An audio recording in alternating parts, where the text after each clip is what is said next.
There is something deeply disturbing about the experience of waking up tired. It's not just physical fatigue. It's the sensation that something fundamental wasn't restored during those hours that were supposed to be dedicated to rest. Your body was still, your eyes closed, but your mind didn't rest. And this contradiction places us before a question that may be more philosophical than biological. What does it really mean to rest? When we sleep 8 hours and wake up exhausted, we tend to look for simple explanations. Maybe the mattress isn't comfortable. Maybe the environment is noisy.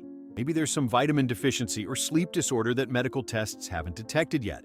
These possibilities exist, certainly, but something more subtle is happening. Something that may be linked not only to what happens during sleep, but to what happens before it, during the day, and to the very relationship we establish with rest itself. Sleep, in its essence, is not merely a state of inactivity. It's a process where the mind disconnects from the demands of the outside world to process, reorganize, and integrate lived experience.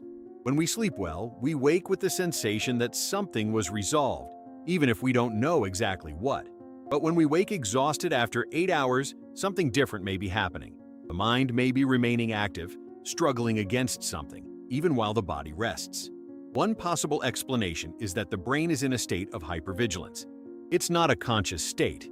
You're not awake, you're not thinking about specific problems, but it's a state where the nervous system remains partially activated, as if waiting for something. This continuous activation consumes mental energy, and when you wake, that energy has already been spent.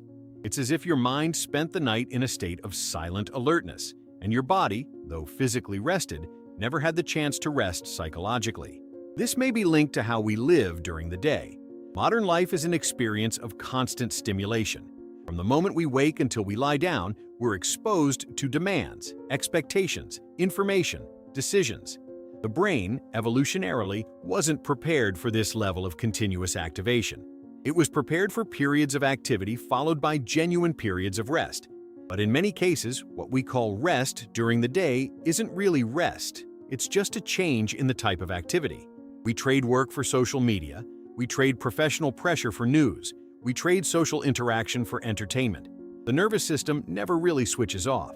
When we reach the evening, the body may be tired enough to sleep, but the mind may be in a state that isn't exactly restful. It may be linked to a form of unconscious anxiety, a background worry about things that weren't resolved, decisions that weren't made, responsibilities that remain pending. Even during sleep, this layer of worry may remain active, preventing the brain from entering a truly restorative state. There's also a deeper dimension to this. The way we relate to rest is often ambiguous. In some cases, resting may be associated with a feeling of unproductiveness, of wasting time.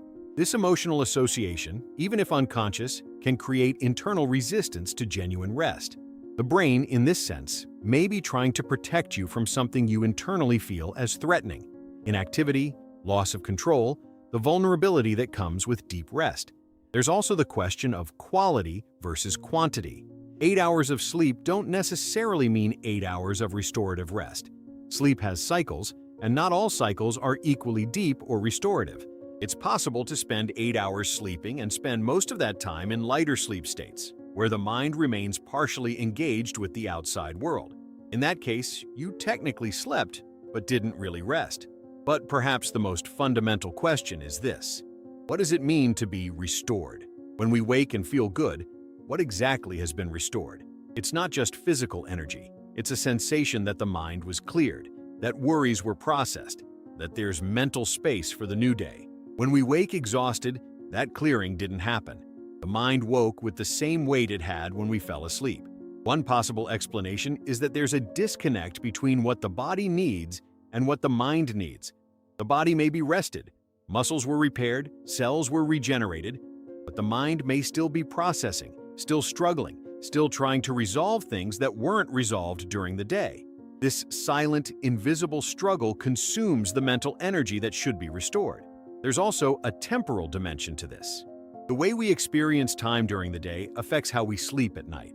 If the day was lived in a constant state of rushing, multitasking, fragmented attention, the mind may be in a state of disorganization when we reach evening. Sleep, in this context, isn't just rest. It's a process of trying to reorganize, trying to bring order to chaos. And if there's too much chaos to reorganize, sleep becomes work, not rest. There's also the question of how we relate to vulnerability. Sleeping is an act of surrender. It's letting go of control. It's allowing the mind to enter a state where we have no agency over what happens. For some people, in some contexts, this may be linked to a form of fear. Fear of losing control. Fear of what might happen when we're not vigilant. In that case, the brain may be fighting against sleep itself, trying to maintain a minimum level of vigilance even while we sleep. The experience of waking exhausted, therefore, may be a symptom of something broader. A disconnect between what the body does, rests, and what the mind does, continues struggling. This disconnect isn't a problem to be solved with techniques or interventions. It's an aspect of modern human condition, a consequence of how we live, how we relate to time, to productivity, to rest.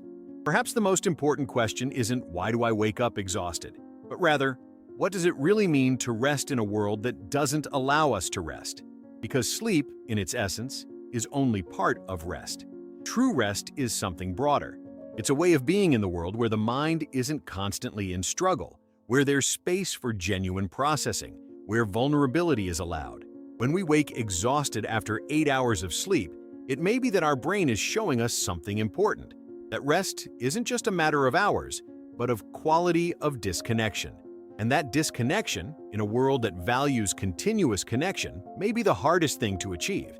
The real exhaustion may not be from the body, but from a mind that never truly stopped fighting.